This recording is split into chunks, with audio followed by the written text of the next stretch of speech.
उपमुख्यमंत्री एकनाथ शिंदे यांना इंस्टाग्राम लाईव्हच्या माध्यमातून जीवे मारण्याची धमकी देणारा आरोपी हितेश झेंडे याला अखेर ठाणे पोलिसांनी बेड्या ठोकल्या आहेत. मुलुंडच्या जंगलातून पोलिसांनी मोठ्या कसोशीने त्याच्या मुसक्या आवळल्या.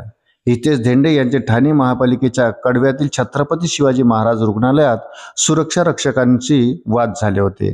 याच रागातून त्याने थेट उपमुख्यमंत्री एकनाथ शिंदे यांच्या घरावर गोळीबार करण्याची धमकी इंस्टाग्राम लाईव्हच्या माध्यमातून दिली होती. त्याच्या धमकीचा व्हिडिओ व्हायरल होताच शिवसैनिकांनी रविवारी रात्री ठाण्याच्या श्रीनगर पोलीस ठाण्यात तक्रार नोंदवली. या घटनेची गंभीर दखल घेत पोलिसांनी 6 तपास पथकं रवाना करत आरोपी हितेश झेंडे याचा कसून शोध घेतला.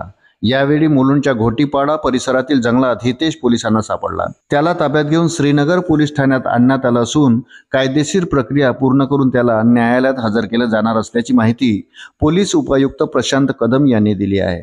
ठाण्याचे पोलीस उपायुक्त प्रशांत कदम यांनी दिलेल्या माहितीनुसार उपमुख्यमंत्री एकनाथ शिंदेंना धमकी देणाऱ्या आरोपीला अटक करण्यात आली आहे. यातील मुख्य आरोपीला ताब्यात घेतला आहे.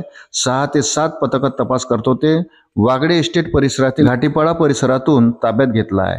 आरोपी मंत्रालयात जात होता. अनेक सरकारी कार्यालयात जात असल्याची माहिती आहे. आरोपीचे शिक्षण हे 9वी पास असून तो कोणतेही काम करत नाही. हा धमकीचा व्हिडिओ त्याने स्वतः बनवला आणि इंस्टाग्रामवर टाकला. आरोपीवर श्रीरामनगर आणि राबोडी पोलीस स्टेशनला गुन्हे दाखल आहेत.